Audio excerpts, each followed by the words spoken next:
We're going to do a tutorial or workshop style class. So what we're going to break down is obviously crow. Why crow as a first arm balance? It's kind of a transition where you can play into handstands, or it's also a first place where you can go into headstands, which is a lot easier, or other arm balances. It's kind of a starting ground. It's easy to transition in and out of, but it's also very challenging if you're new to the world of it, but it's probably the most attainable. So what we're gonna need is not a mat. Well, yeah, you would need a mat, but you can essentially do this anywhere. Just feel comfortable, take your time. A pillow does help to begin, and I do always recommend a block. Pretty much for everything I teach, cork blocks especially.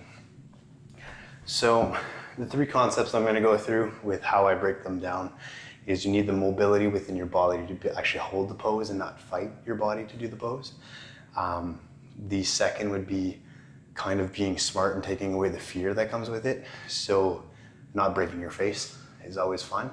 So learning how, if you were to fall out, you're not actually that far away from the ground. What you actually are capable of doing to stop yourself from just flattening out. You can actually just lower yourself to headstand or just start off with other tools. And then the last part would be understanding the technique. So we'll get to that piece by piece. We're gonna start off with our body, what is required. First off, your feet are now your hands. So we're gonna start off by warming up our wrists and strengthening them a bit, as well as making sure they're mobile enough. Because if they are too tight, your wrists will be pushing you back. We wanna be able to stack properly. So instead of fighting your body, you just have it evenly balanced on your arms. So to do this, fingers pointing opposite directions. We're just gonna start off with a few circles. So just let your intuition take you here. Nice big circles, feel your body, see how this feels. If you feel very comfortable here and you wanna bring your arms closer, you can do that and kind of get a bit more into your fingers by going farther. Kind of connect with your breath as much as possible, whenever possible as well. So we're gonna do 10 to 15, it all depends on the speed you're going, circles here. And like I said, if you become more comfortable with time, maybe even bring your hands a bit closer. We'll go in the opposite direction now. So if you are flexing your arm, that is the bending action of going inwards. If you're doing a tricep flex, it would be extension. So right now we're actually going the opposite direction of flexing. We're working our extensors. So we're just gonna stop there for that. And we're gonna go forward and back while engaging in warming up our core here. So we're gonna do a lot for extension because it'll be primarily what fights you back. But doing that, you wanna also work flexion just to make sure that you're strong in both areas and that your body can take that. So a bit more extension here. We're gonna go forward and back, but while doing cat-cows. So when we breathe in, stomach down. Exhale. Really high spine. Bring your shoulders past your wrists. Breathe in, stomach down. You can even come back if you want. Exhale forward. Just doing 5 of these. We'll say that was 1. 2.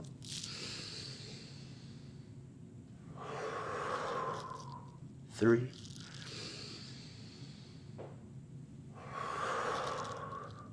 4. We're gonna bring our knees up for the last one. 5, we'll just hold it for another 5.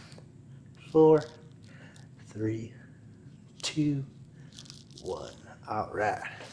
So from there, we did a lot of extension. Maybe you already feel like you just kind of want to roll your wrists a bit. We're now going to do flexion of our wrists. So we're just going to point our fingers towards our body, bicep forward.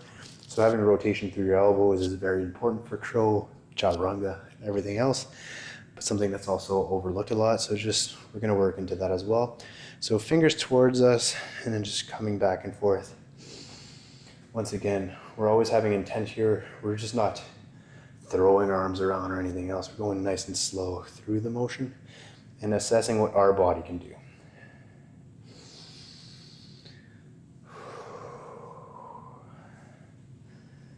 It took me a long time for flexion to feel comfortable.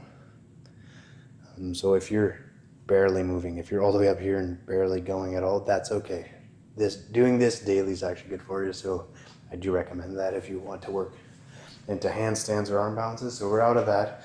We're gonna do one last motion that will kind of move our elbow through as well, so just rotation of that joint. So we're going to bend our elbow to touch while still in flexion. We're just gonna come up and down. We're gonna do that for 5 times from here, so 5, 4, 3, 2, 1. We're gonna go on the opposite side. 5, 4, 3, 2, 1. The next pose we're going to do is actually just get into Malasana. So we can put something underneath our heels if Malasana is very hard to hold, but it is one of the easiest places to kind of go into crow. So if you very much struggle to bring your knee to your elbow or even deeper into your armpit, this is something that you're going to want to work on. So doing daily holds of Malasana will very much make crow easier because you're not fighting your body. It doesn't want to stay tucked. It wants to come here because this is how you're normally placed. If you can come like this with ease, it's easier to hold that position where you want to be able to focus on different things. From here, we're going to do a little stretch that'll make it easier for that. So we're just going to start off into a frog pose. And this will just make it easier to get a bit deeper into your squat or your Malasana, or just bringing that compression in. We're going to bring a lateral lunge on, we'll start with the left side if you're comfortable with that. Doesn't matter which side you start. We're going to get nice and tall here. And then if you do need a block, go for it. We're just going to try and bring our elbow down on the inside of our knee. And then be intentional. So try and push that elbow down. And you're really looking to even really think of flexing your heel, so pushing the heel down into the ground. And then from here, with the opposite arm, be grounded. We're gonna go for a twist, so that's 1. We're gonna go for 5 of these. So pushing that elbow down, really strong. If you are comfortable enough to do that in this shape, go for it. Nice big twist, that's 2.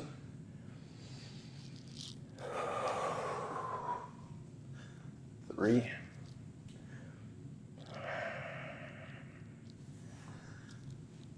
4, and then one last one here. What do we do on one side? We try to replicate on the other. So, once again, if the block feels right, go for that. 90 bend on the opposite leg. We can start with the reach up first. Elbow. And then pushing that forearm or the elbow into that block. And then up. So that's 1.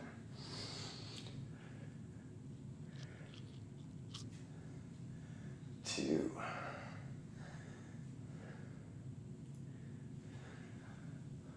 3.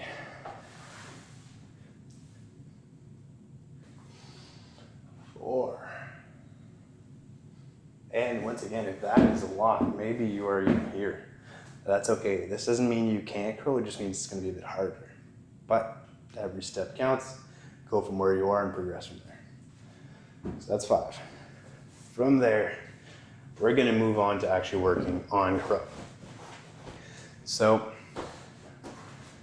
I actually recommend having a very stiff pillow. This is the worst pillow you could use for this, but it kind of comes into relation. I don't really need it. So it's just, you'll see what I'm doing. It'll be easier if you have a harder pillow, because I want to teach you how to be able to, instead of falling forward, you can either descend. So that means you're controlling it. You're just kind of coming out of the pose instead of losing control. So what we're going to do here is have our hands, we'll say, far enough to do a pike push-up, or just have our head in front of it and make a triangle. And from there, with our knees into our elbows, push up. So that's why it's easier if it's a thicker pillow, but you'll see what I'm talking about. We're gonna do that 3 times. Make sure that your arms or your fingers are actually rotated out just slightly. I always want the weight to be put into my pointer finger towards my thumb aspect of the hand. First 2 knuckles is safest, so pointer and middle. And we're really looking to learn how to use our brakes here, pushing through the knuckle. The fingers are just an additional grip, but the knuckle is really where the pressure is put. So this is what it looks like, and then do it 3 times yourself. Doing a few reps of these dailies will really make this easier. So I like starting with just my head down. I'm slowly gonna bring my one foot up, then the other. And then from here, I'm gonna think of bringing my hips back until I can feel the stack into my fingers. So if that feels like it's way too far away, a cheat for it is actually just putting the pillow on the block. And then at that point, I'm not going that far. I'm just learning to lift my body up. Bring my feet down. Enjoy a breath in Malasana, sorry. And we'll repeat that. We'll do it 2 more times. So hands apart, biceps forward, knees into your triceps or your elbow, sorry, whichever place. And then both knees lift and then push away. I'm not saying you're gonna have crow that easy. It may look quite frail or floppy, that's okay. And then we're gonna do the opposite round. So my 3rd tip with this is learning to assess where you're putting the weight, because the whole purpose of all of this is actually learning to stack it comfortably. So it'll be hands, elbows, and above your elbow, your hip. So if everything is on one straight line and it's not faltering to either side, you will hold that balance easier. The weight on both sides will feel a lot more insignificant. It won't feel like it's there. Although if you have a lot more weight in your ass end here, because you're not putting a weight forward, you're fighting gravity in that side, and if you're putting too much weight forward, you're really gonna have to push into your fingers, into your knuckles to try and bring it back. So learning to stack everything properly will make it easier. I recommend filming yourself. So if you're doing handstands, it's the same concept. Film yourself from the side whenever you're holding it. Okay, so that was an easy version. I didn't even tell you where to put your legs on your arms or anything else yet. I just kind of wanted you to push and kind of just feel your weight in your hands. I'm hoping it doesn't feel too bananas of a heavy weight, but it will get easier and lighter as we go through these portions. There's always debate on where you should be putting your arms in relation to your legs. I personally like transitioning from crow. I don't want to be stuck here. So if I'm going into this frog variation, I'm not going to ever be able to press up because I'm just very locked into the pose. If I'm going very high up into my tricep, I will do this more for crane because it makes it very easy to press, but it's not as easy for me to do things like flying crow where I'm kicking a leg out. So for crow itself, I actually enjoy having my knee just above or in the pocket of my elbow. Like I said, you'll see different versions of this everywhere. People will say different things. That's just how I practice and I'm comfortable with it. And it's proven to be a great starting point for me where I can shoot back into chaturanga or push-ups kind of thing from here and just move in and out into other positions. So that being said, we're gonna go into another drill where this time we're gonna have a pillow there and we're gonna step on a block. So the piece that I've always seen people struggle with most is normally not the going too far forward, it's actually not going forward enough. So they're struggling to bring their weight into their hands because they don't trust them yet. So having the pillow here will bring you a place to fall into. But now that we know we can kind of just fall, we're gonna do that if we want to here. We'll do that 3 times. So we're actually gonna start, instead of starting with our head on the mat or the pillow, we're gonna start on the block, fall forward and come back up. And then if we do that 3 times comfortably, hopefully pillow can be gone. If you feel like you need more work with that, keep going in that area and we'll finish off. So if you need 2 blocks and have them like this, kind of side to side. Might make it easier. I'm just gonna make myself work twice as hard for no reason and kind of just bring both feet here. And from here, I'm looking to bring my knees into my elbow. And then from here, go forward. Maybe it's just 1 foot, release, and then see if I can come back up. So we're gonna do that 3 times, both sides. So we're gonna start off with just 1 foot staying into the crow, floating essentially, I'm saying, and then the other one staying on the block. So it's just bringing that weight forward, understanding where that balance spot is. And the more times we find that little balance pivot, the easier it'll be to find. So we're gonna start off with the right foot staying on the block, left one rising. So we're doing that 3 times. So knee into your elbows, left one rising, and just fall with ease. So what I mean by falling with ease is really push into your knuckles so that you feel it as a descent, not as a fall. So that's 1, into your elbows, 1 leg up, nice and slow like that. 2,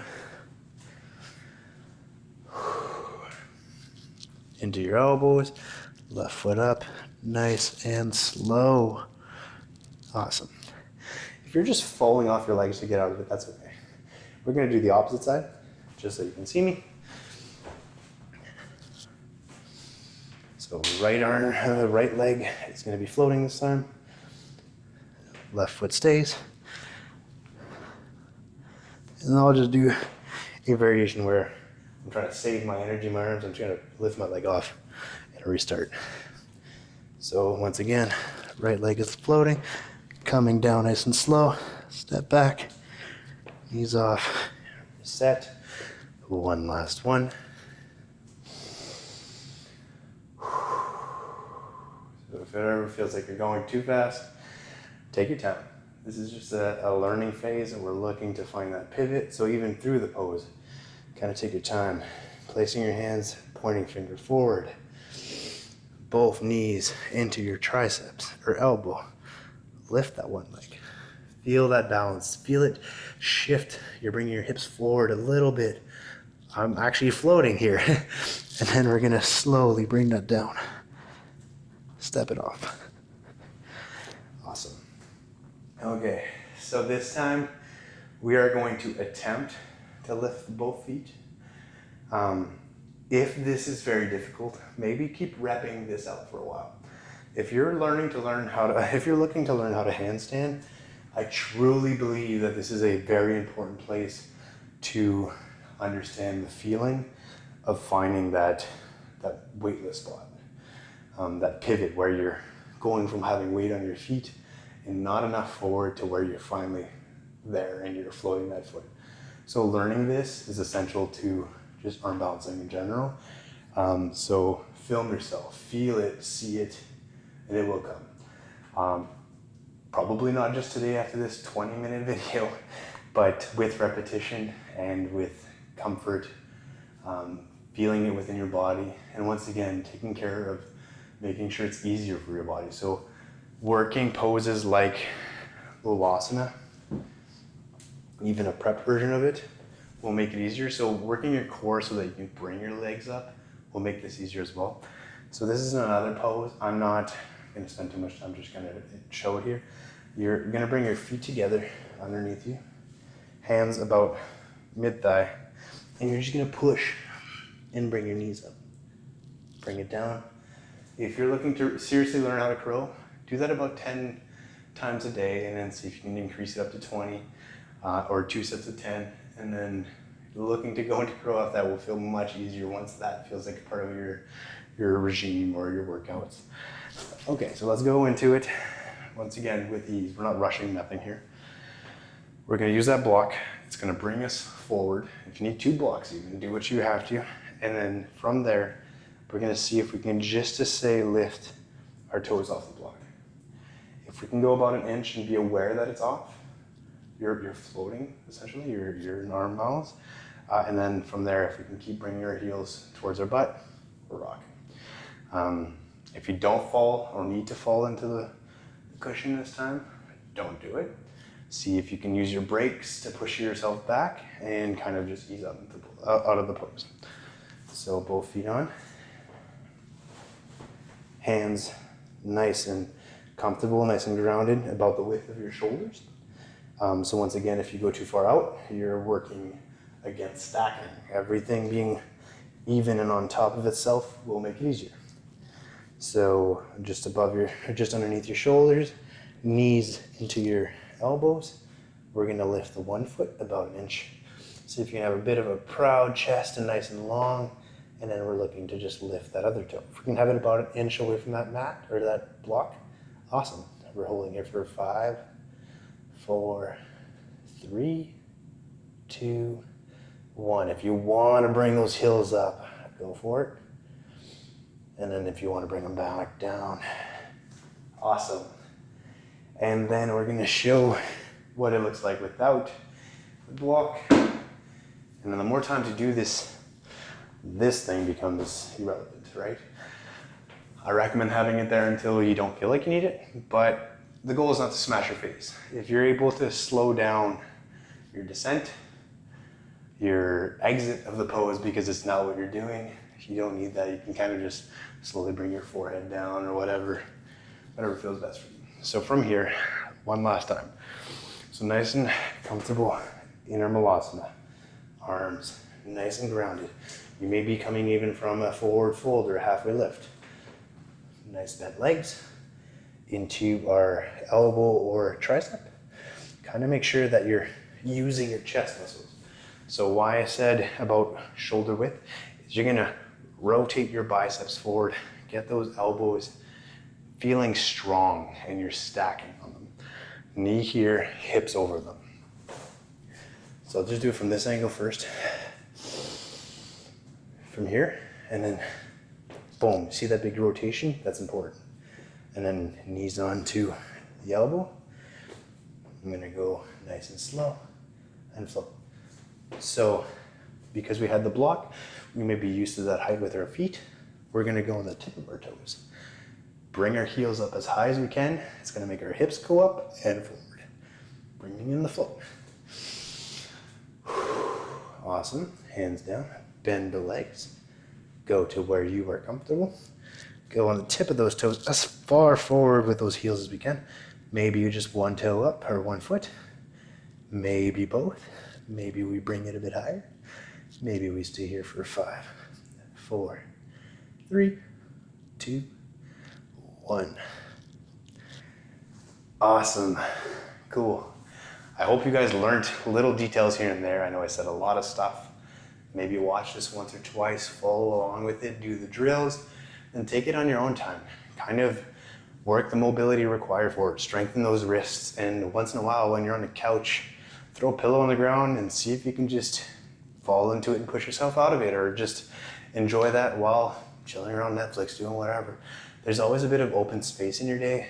See if you can add a bit more repetitions and it will become easier. I used to be the guy who's known to do handstands while everyone was watching a movie. Just do a good 30 seconds, come back down, keep watching. After a while, people think your feet are part of the screen. No big deal. If you have any questions, if you want to hit me up with anything, do so. Thank you so much. If you want more of these, let me know. Subscribe, there will be more. Either way, cheers.